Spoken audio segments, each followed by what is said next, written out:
Dear student, अब हम बात करते हैं टाइप्स ऑफ ग्रिड कंप्यूटिंग की।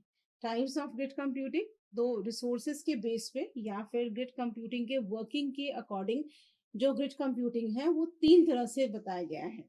Computational grid computing, then collaborative grid computing and data grid computing. So हम स्टार्ट करते हैं computational grid computing. Computational grid computing है आपका high performance computers.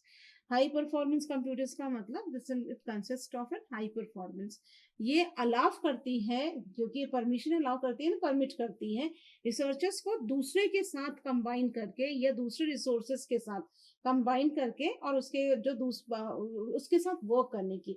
So it gives an a combined collaboration of the power of the computers, यानी ये आप जो user हैं वो रिसर्चर और यूजर्स, जो यूजर्स हैं उनके साथ कोलाबोरेट करके ये परमिशन देती है। So this is an high performance computation.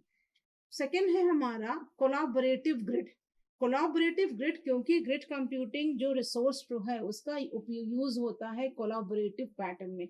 So collaborative pattern मतलब द यूजर जो कि किसी और के साथ कोलाबोरेट करके उसके रिसोर्स को यूज कर सके।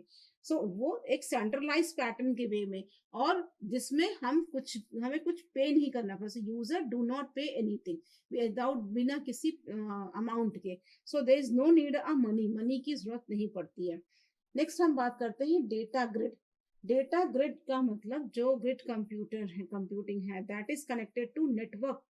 ये क्या करती है, मल्टीपल जो कंप्यूटर्स हैं उनके नेटवर्क से, मतलब नेटवर्क ऑफ द नेटवर्क, ये कनेक्ट होती है एक नेटवर्क के साथ दूसरा नेटवर्क। इसमें इन्वॉल्व होता है मल्टीपल कंप्यूटर्स जो प्रोवाइड कराती हैं आपका large data and storage capacity. इसकी वजह से जो आपका जो लोकल एरिया है, मतलब एक्सेस करने का, आप डेटा स्टोर किया गया है। You can use the data by the using of your local machine. Local machine के थ्रू आप उसको फिजिकली उस डेटा को यूज करते हैं by the using of the data net. Multiple computers होने की वजह से डेटा स्टोरेज कैपेसिटी इंक्रीज हो जाती है, जिससे हम उस डेटा को यूज कर सकते हैं। ये थे हमारे types of grid computing. Thank you.